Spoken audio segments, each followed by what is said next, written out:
The advantages of running as a clean elections candidate for me are truly that I have much more time to spend with my constituents, and I don't have to worry about attending fundraising events, creating fundraising events, having that be my focus. I can really talk about issues and spend my time going door to door, meeting with constituents and understanding what the issues are that concern them. In elections, I tell them that I'm publicly financed and that in my case, my opponent is publicly financed, and that for me, it's an essential element to my running a campaign because I want to really be able to spend time talking to them and talking about the issues and don't want to be beholden to any particular groups or individuals who might be providing me funding for my campaign.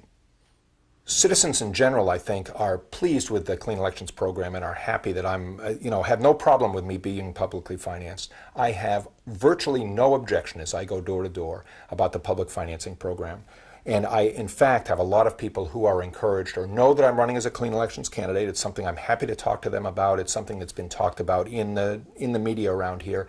And by and large, I get a very positive reception. In other words, people perceive that that's a good way to be running. They perceive that I'm, more interested in their interests and not interested in some private particular interest that has been able to give me funding and influence me. I have had a few people who say, why is it you're spending my money to run your campaign?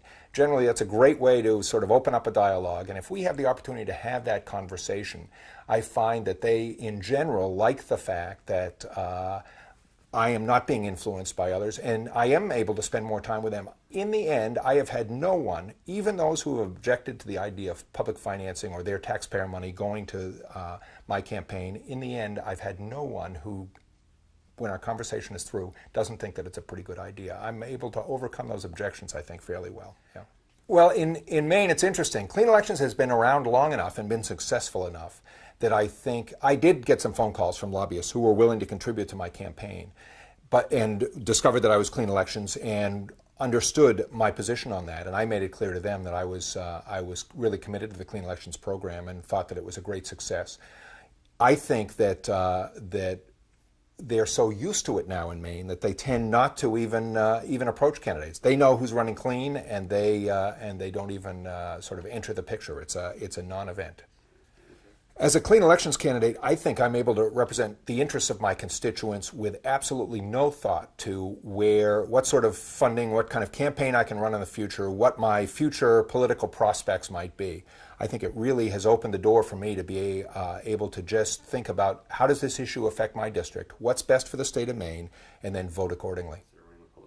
I think there is no doubt that clean elections and the whole public financing has given people the sense that they're more a part of the process and that their political leaders are less beholden and more available and more interested in their interests directly.